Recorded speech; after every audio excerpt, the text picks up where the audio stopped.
understand our emotional addictions and the way that our body is physiologically set up in order to get the best results with the law of attraction.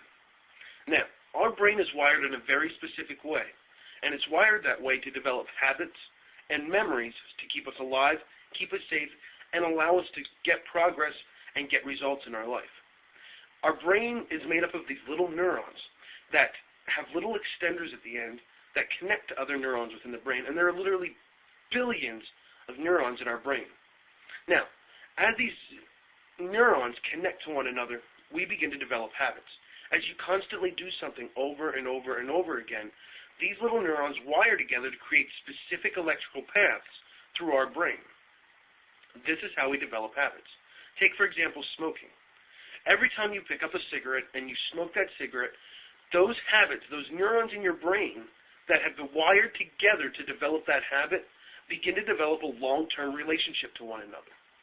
Now, as you begin to break habits, you begin to create new habits by doing something completely different. You begin to break that long-term relationship that those neurons have with one another so that they can start developing new long-term relationships. So, neurons that fire together, wire together.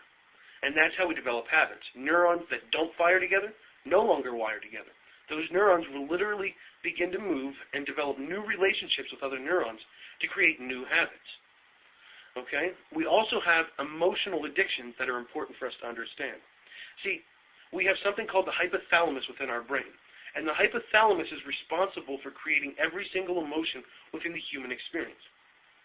There are about 20 different amino acids within our body also. And these amino acids are put together in the hypothalamus to create different emotional responses. For example, if you feel anger, that has a specific combination of amino acids. Happiness, joy, sadness, all of those, victimization, they all have specific combinations of amino acids. Now, each and every cell in our entire body has little docks, little receptor parts on the cell. And these receptors are where the emotional peptides go to dock and stimulate the cell.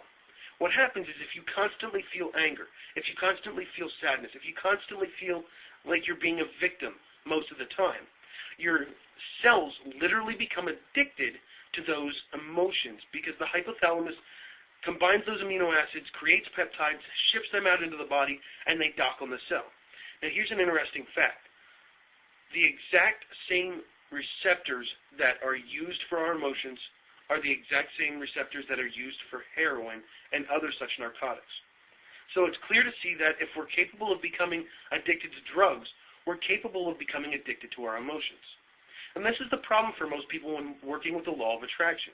Many people do not recognize their emotional addictions. Many people are unable to even fix those emotional addictions once they do. So it's important to begin to pay attention to what you're constantly feeling all of the time, because chances are, if you're angry a lot, you become addicted to anger. If you're sad a lot, you become addicted to sadness. If you feel like a victim, whatever emotion you fill in the blank with, chances are you're addicted to it. And if that emotion is not an emotion that moves you toward those things you want, such as happiness, joy, love, bliss, chances are you're not going to get to where you want to go, and you're not going to attract those things that you want. So it's important to begin to pay attention to the emotions that you're addicted to. Begin to break those addictions and develop new addictions for better emotions that serve you and your ability to use the law of attraction and manifest those things you want in your life.